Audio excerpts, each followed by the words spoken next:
So we're joined by Brittany Fan, the tournament sponsor exemption here at the IOA Championship, presented by Morongo Casino Resort and Spa. Brittany, you have a pretty unique story of how you got into the field. You tied for second at the Helma Golf Classic on the Women's All-Pro Tour. The top two earned exemption into this event. You were on the short end of the stick when it came to deciphering who that number two was out of the individuals who tied for second in that tournament. Yeah. Take us through how it all unfolded first and how you found out that you weren't an exemption. Okay, well, I knew the three of us were pretty close in terms of score going into the last couple holes. And, you know, the leader sank a putt for birdie on the last hole, and we found out that she won by one. So then I was thinking to myself, okay. We immediately went to our phones, we checked the score, and we found out that we were tied for second. So I'm sitting there after scoring, and I'm just, okay, are we going to have a sudden death playoff, or how are we going to break this tie? Because at that point, I knew that she was already exempt into the tournament. Kathleen. Yes. So we kind of went through their little process of, points, and then if not points, the last score for the final round, and if not, then the scorecard playoff.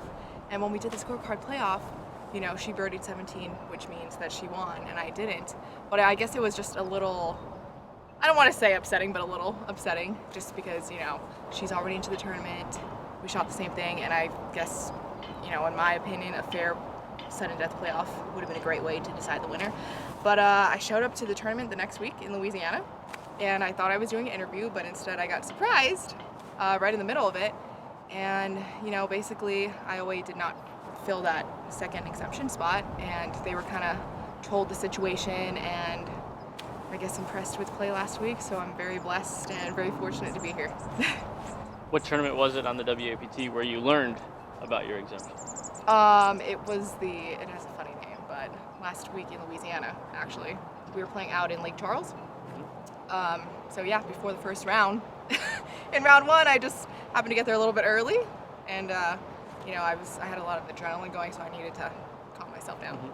Take us through the emotion of, you mentioned it, but gut-wrenching, I would imagine. Yes. When you learned that you weren't the original exemption. Take us through that emotion and the complete opposite end of the spectrum when you learned that you were accepted into the field. The first thing, I was definitely upset. The first thing I did is I pulled out my phone and I called my parents, and I was telling them kind of the situation of what happened. I still had some frustration bubbling, but at the end of the day, it is what it is, and that's unfortunate how it was settled. And then just to have a complete surprise the following week, it just feels like everything is falling in place, the golf gods. And then obviously, the WAPT, it just shows how much that they actually care about the players. And so, I was very impressed and very surprised when he told me that, it hurt him just as much as it hurt me. And, he made that effort to go talk to Mike and the committee and kind of see what they could do. Yeah, Gary. Yeah. Gary's a good guy.